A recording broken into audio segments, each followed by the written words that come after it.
Hey there, I'm author Sarah A. Chrisman, and today I'm making Floating Island. This is a 19th century dessert that appears in my book, A Trip and a Tumble. I originally found the recipe in my 1899 copy of The Queen of the Household, and the recipe is reprinted in the back of my novel, the one that it pops up in. So, today you're going to see me make it. Oh, you want up again? You want in the video again? Okay, come on. Come on, say hi to all the nice people. Say hi to your adoring public. They can't do without you. That's right. Say hello. Good girl. Guess she's going to help again. That's right. You look winsome. You just look out there and the whole world will fall at your feet because you're that cute.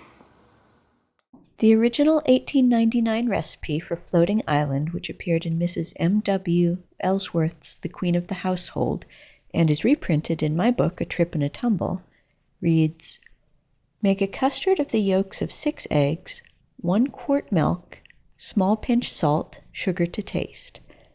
Beat and strain yolks before adding to the milk. Place custard in a large tin pan and set in stove, stirring constantly until it boils, then remove. Flavor with lemon or rose and pour into a dish. A shallow, wide one is best. Spread smoothly over the boiling hot custard the well-beaten whites, grating some loaf sugar, some add grated coconut, on the top. Set the dish in a pan of ice water and serve cold. Some prepare the whites by placing a tablespoon at a time on boiling water, lifting them out carefully when cooked with a skimmer and laying them gently on the float. This is the old reliable recipe.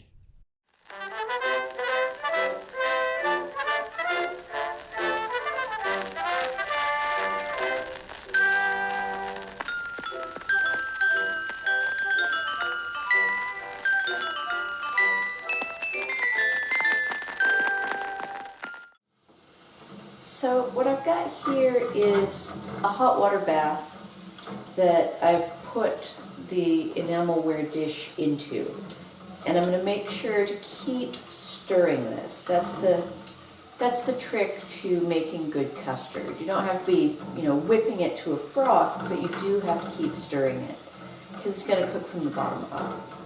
And so I'm just going to keep stirring this. It goes a lot faster if you use heavy cream instead of milk. How much sugar you use is going to depend on how sweet you like things. Now, I made a half batch of this because Gabriel is not a big custard fan, and as much as I like it, I can't eat a quart of custard all by myself. Well, actually, I think I probably could eat a quart of custard by myself, but it probably wouldn't be a very good idea. So I made a half batch, which is still quite a bit, and so I used about 1/4 cup of sugar. And now the goal here is you want the custard to thicken. You want the milk to get thick with those egg yolks, but you don't want chunks in it. So that's what the stirring is for. You're stirring it so that the egg yolks remain homogenized with the milk and you don't get chunks in it. Because chunks in custard, they're not very cool. But yeah, you just have to keep stirring as it goes over the boiling water, and eventually you're going to get it thickening on you. This is starting to foam up, which is a good sign. And like I said, it'll go faster if you use cream instead of milk.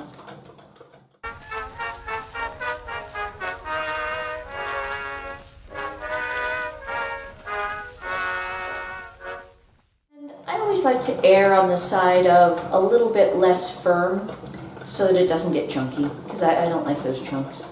So when it starts to thicken up, that's when you can take it off of the water and you set it aside and let it cool, and then you make the little islands. And since I've got a nice pot of boiling water here that I was using for my water bath, I'm going to use that to make my little floating islands.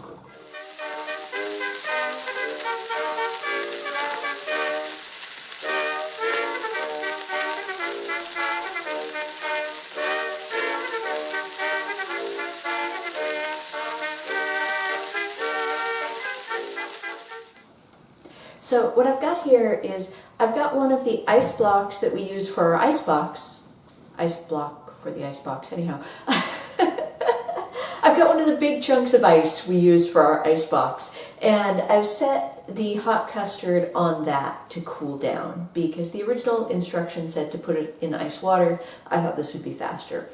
And some of the old instructions about cooling down things that are cooked can get kind of funny because some of them tell you to put it outside in the snow. That's my favorite one, to put it outside on a snowy night. Or one of the instructions I've seen for serving oysters was to take a basin, fill it with water, and then put it outside overnight to freeze. You know, this is assuming you're living in some place like Iowa. But there are a lot of fun instructions along those lines. So I'm doing something very similar to cool down the custard. Now to make the floating islands. The trick about eggs is that anytime you're whipping the whites up to a foam, you want them as fresh as possible. Now this is the opposite, almost the opposite, of when you are hard boiling them. Because when you're hard boiling eggs, really fresh eggs are going to stick to the shells when you try to peel them, even if you submerge them in cold water after you boil them. That'll help a little bit, but even with the cold water trick, they will still stick to the shells if they're really fresh eggs. For hard boiling eggs, the eggs should be at least a week old. If you're going to be whipping up the whites to a meringue, like I'm going to do with these, or if you're making mayonnaise, you want the eggs ideally laid that day. So these are from our own chickens, and they were laid yesterday, pretty late in the day. They're still taking their time about today's eggs, but yesterday's eggs should be okay. So that's the difference with the eggs.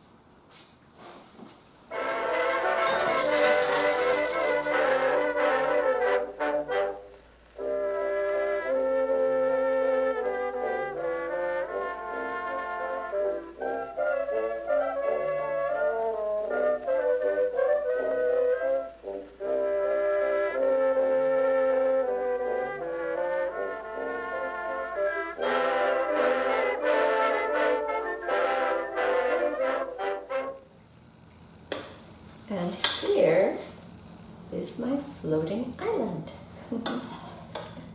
Just like the one Sophie was so enthralled with in the book. Bastet, you don't get any, I'm sorry. That's mine. Well, maybe one. Maybe one of the islands. They're just egg whites anyways. Thank you for watching today. I hope you enjoyed this video. If you did, please give it a nice thumbs up and remember to tell your friends about my books.